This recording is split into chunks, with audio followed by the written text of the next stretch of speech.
ആശാവർക്കർമാരുടെ സമരത്തിനിടെ ആരോഗ്യമന്ത്രി വീണ ജോർജ് നടത്തിയ ദില്ലി യാത്ര പ്രഹസനമെന്ന് വിമർശനം. കൂടിക്കാഴ്ചയ്ക്ക് കേന്ദ്ര ആരോഗ്യമന്ത്രി JP നദ്ദ സമയം അനുവദിച്ചില്ല. മറ്റൊരു ദിവസം കാണുമെന്നും 2 നിവേദനങ്ങൾ നൽകിയെന്നും വീണ ജോർജ് പറഞ്ഞു. റിപ്പോർട്ട്. പിന്നെ ആശാ പ്രവർത്തകരുമായിട്ട് ബന്ധപ്പെട്ടിട്ടുള്ള വിഷയം ബഹുമാനപ്പെട്ട മിനിസ്റ്ററോട് ശ്രദ്ധയിൽപ്പെടുത്താനായിട്ട് ആഗ്രഹിക്കുന്നത്. അപ്പോൾ അദ്ദേഹത്തിൻ്റെ അപ്പോയിൻമെൻറ്റ് ചോദിച്ചിട്ടുണ്ട്. അത് ലഭിക്കുകയാണെങ്കിൽ അദ്ദേഹത്തെ കാണും.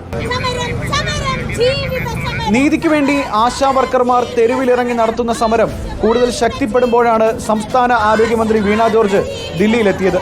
ദില്ലിയിൽ ആരോഗ്യമന്ത്രി JP നദ്ദയെ കാണാൻ വീണ ജോർജ് പോകുന്നുവെന്നായിരുന്നു കേരളത്തിൽ മന്ത്രിയുടെ ഓഫീസ് അറിയിച്ചത്. എന്നാൽ ദില്ലിയിലേക്ക് വീണ ജോർജ് എത്തിയത് കേന്ദ്ര ആരോഗ്യമന്ത്രി JP നദ്ദയെ കാണാനല്ല, മറിച്ച് ക്യൂബൻ ഉപപ്രധാനമന്ത്രിയുമായി കൂടിക്കാഴ്ചയ്ക്കായിരുന്നു. ആരോഗ്യമേഖലയുമായി ബന്ധപ്പെട്ട് ക്യൂബൻ ഭരണകൂടവും കേരള സർക്കാരും തമ്മിലുള്ള ധാരണാപത്രം ഒപ്പുവെക്കലായിരുന്നു ലക്ഷ്യം. മന്ത്രി KN ബാലഗോപാലും ചീഫ് സെക്രട്ടറി ഉൾപ്പെടെയുള്ള ഉദ്യോഗസ്ഥരും ദില്ലിയിലെത്തി. ക്യൂബൻ ധാരണാപത്രം ഒപ്പുവെക്കാനുള്ള യാത്രക്കിടയിൽ കേന്ദ്ര ആരോഗ്യമന്ത്രി JP നദ്ദ സമയം അനുവദിച്ചാൽ കാണുക എന്നതുകൂടിയായിരുന്നു ലക്ഷ്യം.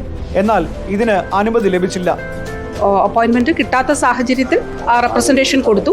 ഇനി ഒരു ദിവസം അപ്പോയിൻമെൻറ്റ് അനുവദിക്കുമെങ്കിൽ അന്ന് വന്ന് നേരിട്ട് വീണ്ടും കാണുകയും ചെയ്യും. യഥാർത്ഥത്തിൽ ദില്ലി യാത്ര ആശാ വർക്കർമാരുടെ പ്രശ്നം കേന്ദ്രത്തിന് മുന്നിൽ അവതരിപ്പിക്കാൻ വേണ്ടി ആയിരുന്നില്ല എന്നത് വ്യക്തമാണ്.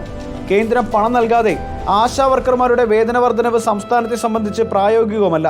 ഇതൊരു വസ്തുതയായി അംഗീകരിക്കുമ്പോൾ തന്നെ ദില്ലി യാത്ര ആശാ വർക്കർമാർക്ക് വേണ്ടിയെന്ന തരത്തിൽ ആരോഗ്യമന്ത്രിയുടെ ഓഫീസ് തന്നെ വലിയ പ്രചാരണം നൽകുകയായിരുന്നു. റിപ്പോർട്ടർ, ദില്ലി.